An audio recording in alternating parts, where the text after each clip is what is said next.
Bonjour et bienvenue sur la chaîne du culte du dé avec monsieur... Monsieur, je t'ai mis une branlée. Bonjour Fred. Encore monsieur Bertrand. Bonjour Voilà. à tous. Donc aujourd'hui on va vous faire un petit débrief de notre première partie l'un contre l'autre de The Others. Exact. Donc comme tu me l'as conseillé la dernière fois, je vous conseille d'aller voir la playlist avec mes autres vidéos sur le jeu. Tu sais pour que je devienne millionnaire. Mais oui, bien sûr. Voilà, donc une nouvelle fois le cadavre de notre partie. Pour ceux qui connaissent un petit peu le jeu, on a fait la première mission, celle qui est conseillée dans le livre de règles, voilà, avec le grand plateau rouge. Donc c'est Haven's Last Stand, qui est une mission de poutre, où clairement on doit zigouiller des monstres pour le joueur des héros, de Faith. Et puis pour le maître des péchés, c'est toujours la même chose, il faut réussir à tuer.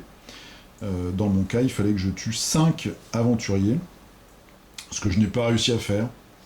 Non, mais t'en as tué quelques-uns. J'en ai quand même tué 2, c'est mieux que la dernière partie de Rome and Bones. Alors, première partie, Monsieur Bertrand. Monsieur Bertrand est très content puisqu'il a gagné, Monsieur forcément. Bertrand est très content. Voilà, ça s'est fini ici. Je sais même pas ce que c'est quoi, c'était la librairie occulte, où tu devais me zigouiller 3 monstres précédemment marqués, que tu as fait ça glorieusement, avec 2 personnages, donc le loup-garou, et puis la vampire. Donc pendant que je vais remontrer un petit peu les fiches, je te laisse nous donner Faire un peu tes impressions. le post-mortem de la partie. J'avais très peur en commençant à y jouer parce Peur que... de moi ? Non, pas de toi, après, maintenant que je sais que tu joues pas forcément les objectifs, c'est bon. Tu ne prends pas de risque. Non, trêve de plaisanterie. J'avais très peur parce que je suis pas forcément un joueur qui aime les jeux à l'allemande ou les trucs extrêmement calculatoires. Et j'avais un peu peur, après avoir potassé les règles, regarder les fantastiques vidéos du culte du dé sur le sujet. J'étais pas sûr que ça me plaise du tout, je me suis dit il doit falloir quand même anticiper. Et en fait c'est plutôt de l'adaptation. Et ce qui m'a plu c'est qu'il y a des règles qui font une demi-heure d'explication, des règles pour faire le tour. On a réussi. On a joué en 1h30, on a fait une heure et demie de partie. Il y a eu une demi-heure de mise en place avec explication, parce que les explications étaient un peu longues, mais on a fait le tour. Et ce qui m'a frappé, c'est finalement la grande lisibilité, c'est de l'adaptation tactique, mais le plateau, même si on a l'impression qu'il est encombré par les figurines, on voit assez aisément les options qui te sont offertes. Ouais. Alors que, et c'est très con, sur une partie, j'ai du mal sur une partie de Catane, quoi. Alors je sais pas pourquoi, c'est peut-être le fait de voir des cubes en bois qui me traumatise, ça, c'est sûr. Traumatise, voilà. Le stress du cube. Alors que si je joue avec des figurines sorties de Hellraiser, tout à coup ça va beaucoup mieux, je dois me sentir beaucoup plus dans mon élément. En plus, tu as réussi à zigouiller une... Moi, j'ai tiré une carte Apocalypse, voilà, où j'avais Marguerite en bonus. Sortie au 2e tour. Et tu as réussi à la zigouiller. On a fait combien ? On a fait 3 tours. Et en plus, à chaque fois, j'en ai zigouillé un, donc j'ai avancé de 2 tours sur l'Apocalypse. Oui, on l'a fait. Ça s'est terminé au 3e tour. Au 3e round. Ouais, puisque tout à fait, un tour, c'est une phase de jeu de personnage. Vachement bien. Si vous voulez quelques conseils, les héros, n'hésitez pas à vous sacrifier. Vous avez un stock de héros. Il va falloir faire intelligemment et vous adapter. C'est vraiment un jeu pour moi d'adaptation et de tactique par rapport à l'Overlord. Ouais, puis comme tu étais le seul joueur, tu avais 3 héros.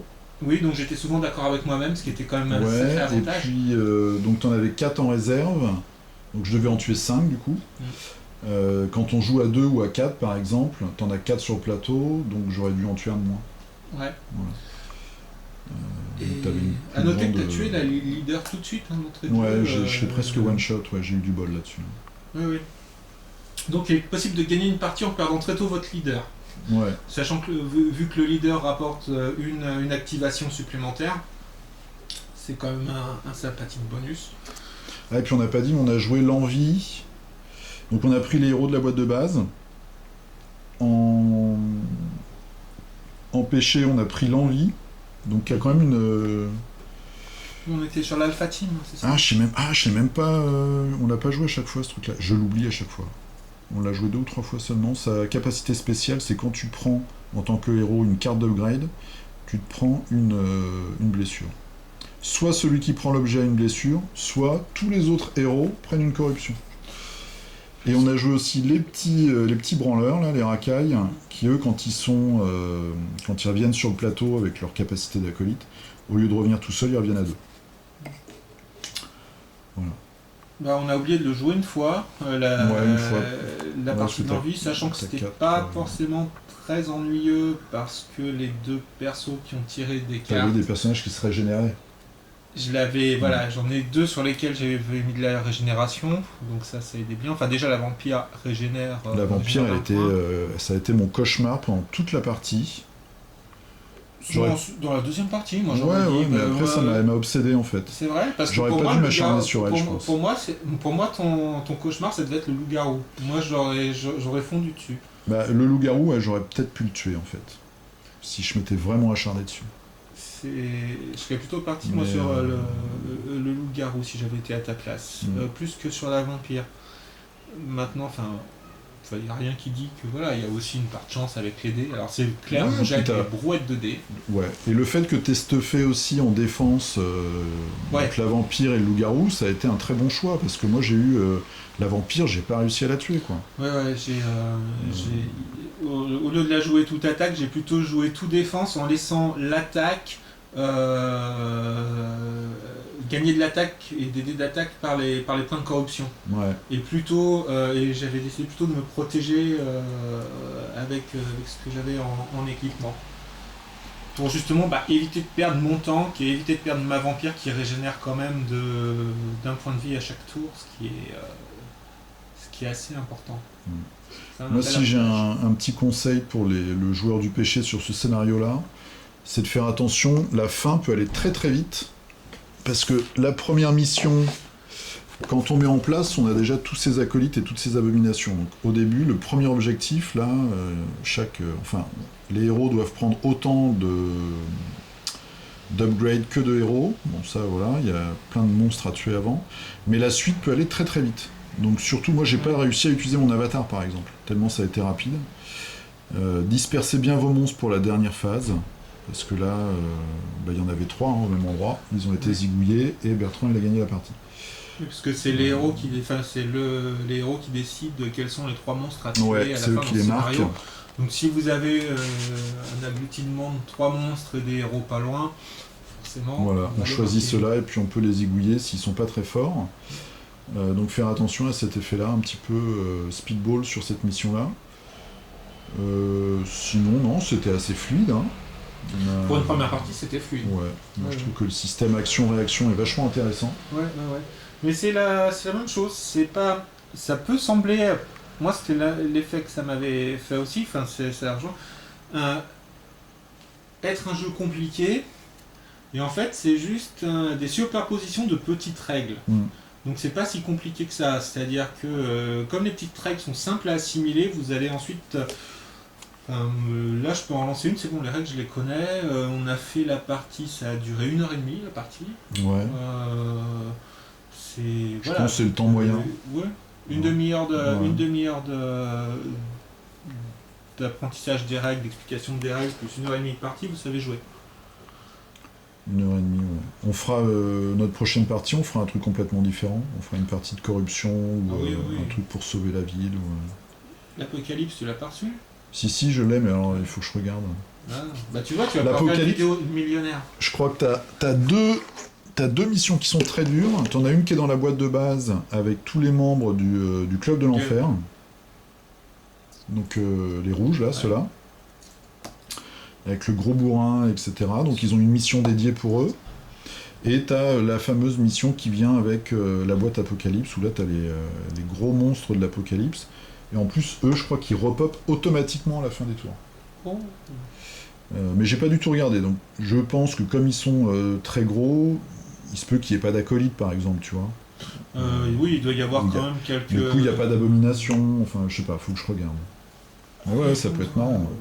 Oui, parce que si tu fais popper le L Club en entier sur le plateau, tu risques de pas tenir longtemps. Hein. Le L-Club, mais là c'est carrément l'apocalypse. C'est des super gros monstres. Hein. En même temps, c'est l'apocalypse, donc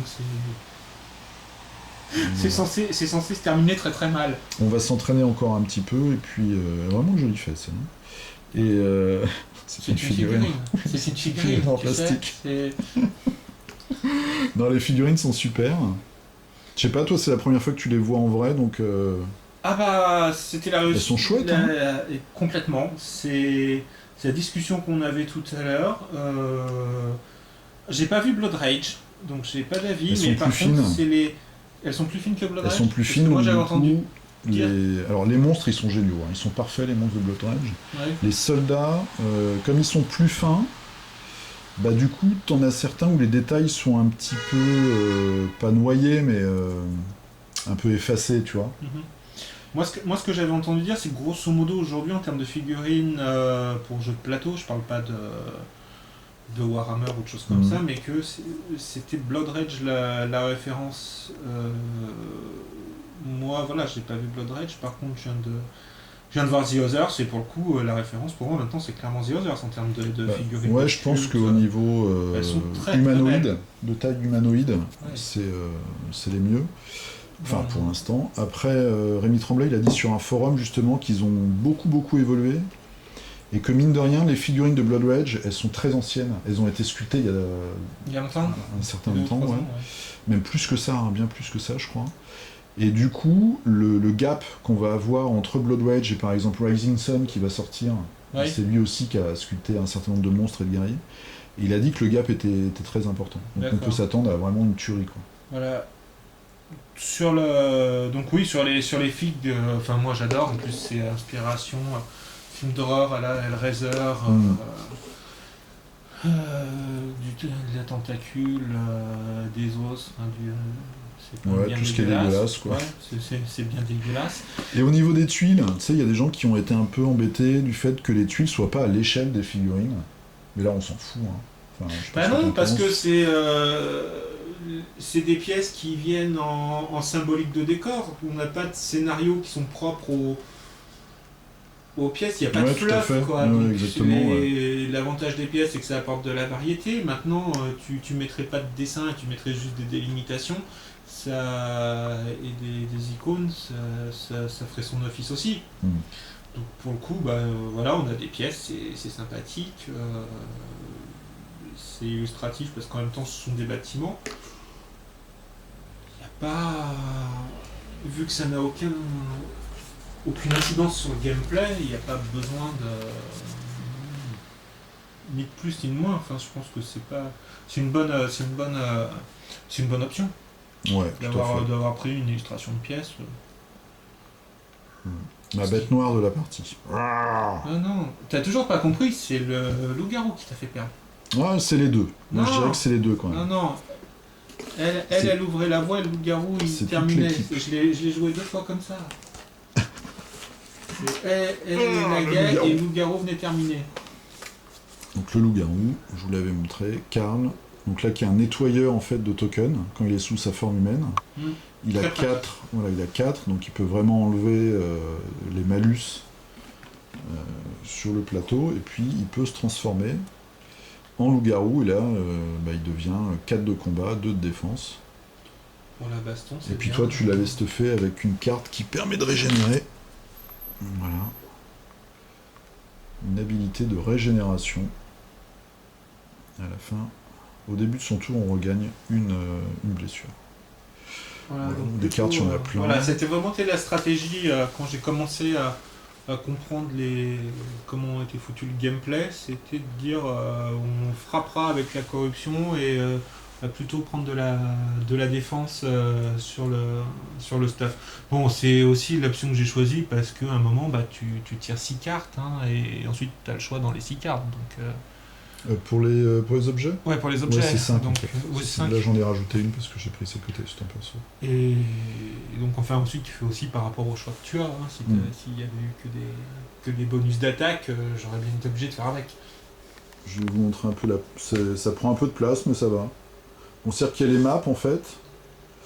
Il y a les maps, et puis après, il y a tout ce qui est voilà, le scénario, le petit tracker de temps, là. Ouais, enfin ça prend pas. Et après, vraiment. chacun rajoute ses cartes de son côté avec ses sauts 2D. C'est pas une très grande table, quoi. C'est la table classique. Voilà, hop. On peut jouer à Roman Bones, un saut sur l'Empire. On a reçu nos mails. On a même reçu mieux que ça, on a reçu nos numéros de tracking Colissimo. Ouais, donc j'avais dit, première semaine de février, bon. C'est raté. Ce sera deuxième. Tu vois, il est Portsmouth, bah, c'est loin. Deuxième, voire troisième semaine. Oh, Allez, deuxième la semaine prochaine, tu penses? moi, il est plateforme centre. Ouais, donc, moi aussi, les plateformes centre. Ouais. Donc, a priori, mardi, Cette c'est semaine. réglé. Hein. Allez, wouhou! Donc, mercredi, le culte du dé vous fera sa vidéo. Voilà, le unboxing. Parce que t'as que ça à faire, de toute façon. J'ai que ça à faire de ma life. C'est bien connu. Et puis après, il faudra faire une partie avec les nouvelles règles. Voilà. Bon, bah écoute, on va se refaire une partie avec un autre scénario la prochaine fois. Exactement, avec grand plaisir. Et puis on verra si les mécaniques sont un peu différentes. Oui, justement, changer de tactique, de stratégie, voir comment ça tourne, je pense que ça va être très intéressant. Puis on changera tout, on changera le péché, la bande d'acolytes, puis je te trouverai d'autres héros. Ouais. Et puis voilà, ce sera reparti. Tu bien la vampire, elle. Ce que tu peux faire, tu peux regarder si tu veux sur le caisse, les héros qui t'intéressent, tu me dis, je te les ramènerai. Mais t'as pas le droit de mélanger les gens, la team alpha, la team gamma, on s'en fout complètement, attends. C'est notre jeu, hein. Je l'ai acheté, c'est à moi. Non, mais t'es d'accord, t'es un de avec. Oui, mais. Ah ouais, non, on s'en fout de ça. Normalement, chaque team en plus a une. Je vais vous montrer vite fait. Il y a une classe de personnages. Par exemple, lui, comme ça, il est fixeur. C'est-à-dire qu'en fait, c'est un nettoyeur de tokens. Et une équipe, normalement, t'as 2 fixeurs.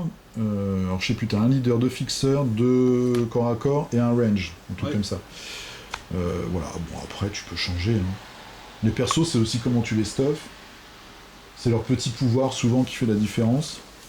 Ouais, enfin c'est quand même, quand parce même, que ouais, je non, me dis que si tu montes ton vrai. équipe, si tu commences à mettre 3 tanks dans ton équipe, c'est vrai. Ça va faire beaucoup. Hein. Je suis pas persuadé qu'on puisse le multiplier tant que ça. Non, on verra. Ouais, on va voir. Peut-être, ou alors peut-être garder la règle en disant on pioche n'importe qui dans les équipes, moi, du moment qu'on garde la règle d'un shooter. Ouais. Voilà. Donc tu regarderas et puis tu me diras ce que tu veux. C'est ça. Il y a un peu de tout, hein. Il y a un peu tous ça. les univers, j'avais montré dans les vidéos. Il y a des persos très différents. Il y a un gros gorille. Moi j'aimerais bien me battre contre le gorille. On va faire une partie avec toi-même. Ouais, mais c'est plus marrant contre toi quand même. voilà, je te laisse le mot de la fin. Bah c'est plus marrant quand je joue un gorille, voilà, c'est ça le mot de la fin, c'est ce que je dois comprendre. Bon jeu, voilà, pas se laisser impressionner. Je vous le redis, si jamais vous étiez comme moi, et je pensais que ce serait un truc de gestion bien compliqué, enfin un peu compliqué, voire même prise de tête. C'est pas du tout le cas. Il y a vraiment de la lisibilité sur le plateau, et pourtant Dieu sait que voilà, moi je suis pas du tout un cube en bois, donc. Et ça reste quand même un jeu de réflexion, hein. Faut pas déconner. Ah oui, c'est vraiment, on lance des. Moi c'est ça que j'aime bien. C'est qu'on lance des sauts de dés. Oui. Donc moi j'aime beaucoup parce que c'est l'imprévu et on sait jamais comment ça tourne. Et en même temps le côté quand même prévision, stratégique. Adaptation tactique. Ouais. C'est vraiment ça, vous pouvez avoir un tour qui c'était à la fin du tour 2 d'ailleurs. Ce que je disais à Fred, c'était l'état du plateau à la fin du tour 2. C'était extrêmement facile de gagner, sauf que tout à coup, l'Overlord, il va restuffer un certain nombre de cartes et de saloperies. À la fin de chaque round, t'as vraiment à la fin du round, et donc tu aurais... de l'Overlord. Voilà, c'est ça, c'est la pizza, quoi. Tu remets des ingrédients sur le plateau, et donc le dernier tour n'est pas si facile que ça, finalement. Voilà, on vous dit à la prochaine pour un autre jeu ou un autre débrief de partie ou de la peinture. Bertrand, merci de ton accueil et puis à bientôt. De rien, à très bientôt. Salut à tous, portez-vous bien. À la prochaine. Ouais, salut. Ciao.